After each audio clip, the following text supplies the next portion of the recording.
श्री स्वामी समर्थ. नमस्कार सर्वांना. श्री स्वामी समर्थ कृपा या माझ्या यूट्यूब चॅनलवर सर्वांचं मनापासून खूप खूप स्वागत. आजचा दिवस तुम्हाला खूप छान, सुखाचा आणि आनंदाचा जावो हीच मी स्वामींच्या चरणी प्रार्थना करते आणि आज या नवीन व्हिडिओला सुरुवात करते. येत्या 29 जुलैला गुरुपौर्णिमा हा सण साजरा केला जाणार आहे. गुरूंप्रती आदर आणि कृतज्ञता व्यक्त करण्यासाठी हा दिवस विशेष साजरा केला जातो. हिंदू धर्मात गुरुपौर्णिमेला विशेष असं महत्त्व आहे. गुरु आणि शिष्य यांचं एक अतिशय दृढ नातं असतं. आपण स्वामी महाराज आणि दत्त महाराजांना आपलं गुरु मानलेलं आहे. गुरुपौर्णिमा निमित्ताने बऱ्याच स्वामी भक्तांना गुरुचरित्र या ग्रंथाचं पारायण करण्याची इच्छा असते. ज्यांना श्री गुरुचरित्र या ग्रंथाचं पारायण करणं शक्य आहे ते या ग्रंथाचं पारायण करतीलच. खरं तर गुरुपौर्णिमा निमित्ताने जर आपण श्री गुरुचरित्र या मोठ्या ग्रंथाचं पारायण केलं तर त्यासारखी दुसरी सेवा नाही. खरं तर श्री गुरुचरित्र या मोठ्या ग्रंथाचं पारायण करणं ही तशी कठीण गोष्ट नाही, पण या ग्रंथातले अध्याय मोठे असतात. हे अध्याय वाचायला आपल्याला जास्त वेळ लागतो. याचबरोबर इतरही बऱ्याच अडचणी असतात, जसं की घरात लहान मूल असतं, तुम्ही नोकरीमध्ये व्यस्त असता, कधी तब्येत ठीक नसते, तर कधी नोकरीनिमित्त बाहेर जावं लागल्यामुळे नियम पाळणंही थोडं कठीण जातं. अशा वेळेस या ग्रंथाचं पारायण करणं जड जातं. त्यामुळे बऱ्याच स्वामी भक्तांची इच्छा असूनही त्यांना गुरुचरित्राचं पारायण करणं शक्य होत नाही. अशा वेळेस स्वामी महाराजांना, दत्त महाराजांना प्रसन्न करण्यासाठी तुम्ही संक्षिप्त गुरुचरित्र या ग्रंथाचं पारायण करू शकता. तर संक्षिप्त गुरुचरित्राचं पारायण कसं करावं, त्याचे नियम अटी काय आहेत, खाण्यापिण्याच्या काही अटी आहेत का, याबद्दलची माहिती आज या व्हिडिओमध्ये मी तुम्हाला सांगणार आहे. यासाठी तुम्ही व्हिडिओ शेवटपर्यंत ऐका. चॅनलवर नवीन असाल तर चॅनलला सबस्क्राईब करा आणि असेच माहितीपूर्ण व्हिडिओ पाहण्यासाठी बेल आयकॉनला देखील प्रेस करा. तर 29 जुलै 2026 या दिवशी आहे गुरुपौर्णिमा. या दिवशी व्यासपूजन देखील केलं जातं आणि याच दिवशी आहे आषाढी पौर्णिमा. या पवित्र दिवसाच्या निमित्ताने आपल्याला आपल्या गुरूंसाठी सेवा करायच्या आहेत. श्री स्वामी समर्थ महाराज हे आपल्या दत्तगुरूंचाच एक अवतार आहेत. त्यामुळे तुम्ही कोणतीही जरी सेवा केली तर ती स्वामी समर्थ महाराज आणि दत्त महाराज या दोघांनाही समर्पित असणार आहे. गुरुपौर्णिमेनिमित्त श्री गुरुचरित्र या मोठ्या ग्रंथाचं पारायण करावं अशी बऱ्याच जणांची इच्छा असते. या ग्रंथामध्ये गुरु या पदाला आणि गुरु शिष्य या नात्याला अधिक महत्त्व दिलेले आढळते. श्री गुरुचरित्र हा एक परमपावन आणि अद्वितीय असा ग्रंथ आहे. या ग्रंथाला 5वा वेद असे मानले जाते. ज्या ज्या घरांमध्ये या ग्रंथाचं पारायण होतं त्यावेळेस तिथे दत्त महाराज सूक्ष्म स्वरूपात उपस्थित असतात. म्हणूनच श्री गुरुचरित्र ग्रंथाचं पारायण करताना जे नियम पाळावे लागतात ते कडक असतात. या नियमांना घाबरून बरेच जण पारायण करतच नाहीत. पारायण करताना जर आपल्याकडून काही नियम चुकले तर आपल्याला काहीतरी पाप लागेल किंवा आपल्याला दोष लागेल या भीतीने बरेच जण पारायण करतच नाहीत. खरं तर कोणतीच देवता, कोणतेही इष्टदेव किंवा कोणतेही गुरु त्यांच्या शिष्यांचं कधीही वाईट करत नाहीत. एक वेळ शिष्य गुरुचा हात सोडेल, पण गुरु कधीही शिष्याचा हात सोडत नाही. म्हणून कधीच मनामध्ये कोणतीही शंका ठेवून किंवा कोणत्याही प्रकारची भीती बाळगून कुठल्याच गुरूंची किंवा देवी देवतांची सेवा करू नका.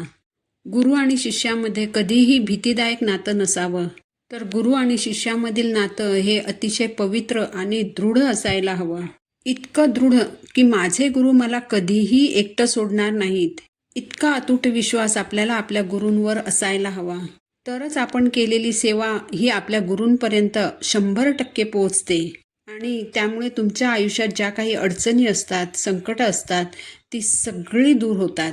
तर ज्या स्वामी भक्तांना श्री गुरुचरित्र या मोठ्या ग्रंथाचं पारायण करणं शक्य नाही त्यांनी संक्षिप्त श्री गुरुचरित्र या ग्रंथाचं पारायण करायचं आहे. श्री गुरुचरित्राचा जो मोठा ग्रंथ आहे ज्यामध्ये 52-53 अध्याय आहेत, अगदी त्याच प्रकारे संक्षिप्त श्री गुरुचरित्र या ग्रंथामध्ये देखील 52 अध्याय आहेत जे संक्षिप्त स्वरूपात आहेत. म्हणजेच श्री गुरुचरित्र या मोठ्या ग्रंथामध्ये जे 52 अध्याय आहेत त्या प्रत्येक अध्यायाचं पूर्ण सार पूर्ण संक्षिप्त स्वरूपामध्ये संक्षिप्त श्री गुरुचरित्र या ग्रंथामध्ये दिलेलं आहे. संक्षिप्त श्री गुरुचरित्र या ग्रंथामध्ये सुद्धा 52 अध्याय आहेत, पण ते संक्षिप्त स्वरूपामध्ये आहेत. त्यामुळे हा ग्रंथ वाचायला जास्त वेळ लागत नाही. या ग्रंथाचं पठण करायला जास्तीत जास्त पाऊण तास लागतो. त्यामुळे गुरुपौर्णिमेपर्यंत तुम्ही संक्षिप्त गुरुचरित्र या ग्रंथाचं रोज एक पारायण करू शकता. श्री गुरुचरित्र हा मोठा ग्रंथ जितका पवित्र आहे, अगदी तितकाच हा संक्षिप्त श्री गुरुचरित्र हा ग्रंथ सुद्धा पवित्र आहे आणि तेवढीच फलश्रुती देणारा आहे. कारण मोठ्या ग्रंथामध्ये जे 52 अध्याय आहेत त्याचंच पूर्ण संक्षिप्त श्री गुरुचरित्र या ग्रंथातील 52 अध्यायांमध्ये दिलेलं आहे. आता हा ग्रंथ कधी वाचायचा, तर तुम्ही सकाळी या ग्रंथाचं वाचन करू शकता. त्याचबरोबर संध्याकाळी सुद्धा या ग्रंथाचं वाचन करू शकता. बरेच जण सकाळी उठून ऑफिसला जातात, त्यांना सकाळी वाचन करायला वेळ मिळत नाही. असे सर्वजण ऑफिसमधून आल्यावर संध्याकाळी या ग्रंथाचं वाचन करू शकतात. संध्याकाळी आल्यावर आंघोळ करून स्वच्छ वस्त्र परिधान करून पारायणाला बसायचं आहे. या ग्रंथाचं पारायण करताना पूजा मांडणी करण्याचं बंधन नाही, पण जर तुम्हाला पूजा मांडणी करायची असेल तर तुम्ही पूजा मांडणी करू शकता. पण जर तुम्हाला पूजा मांडणी करायची नसेल तर तुम्ही देवघरात स्वामींच्या मूर्तीची किंवा फोटोची पूजा करून स्वामींना गंध, फूल, अक्षता अर्पण करायच्या, धूपदीपाने ओवाळायचं आणि पारायणाला सुरुवात करायची. पण जर तुम्ही पूजा मांडणी करणार असाल तर एक चौरंग घेऊन त्यावर पिवळ्या किंवा लाल रंगाचं वस्त्र अंथरायचं आहे. स्वामींच्या मूर्तीवर अभिषेक करून स्वामी महाराजांची चौरंगावर स्थापना करायची. स्वामींच्या मूर्तीसमोर एक दिवा प्रज्वलित करायचा. दिव्याला हळद कुंकू फूल अर्पण करून दिव्याची पूजा करायची. चौरंगावर जिथे स्वामींच्या मूर्तीची स्थापना केली असेल त्याच्या उजव्या बाजूला एक नारळ ठेवून त्या नारळाची देखील पूजा करायची. स्वामींना गंध, अक्षता, फूल अर्पण करून धूपदीपाने ओवाळून पारायणाला सुरुवात करायची. पारायण करताना बसायला आसन घ्यायचे आहे. ज्यांना खाली जमिनीवर बसून वाचन करणे शक्य नसेल तर त्यांनी खुर्चीवर बसून समोर टेबल ठेवून त्यावर ग्रंथ ठेवून पारायण केलं तरी चालेल. संक्षिप्त गुरुचरित्राचं पारायण करताना नियम काय पाळायचे, तर मांसाहार पूर्णपणे वर्ज्य करायचा आहे. ब्रह्मचर्याचे पालन करायचे आहे. सात्विक आहार घ्यायचा आहे.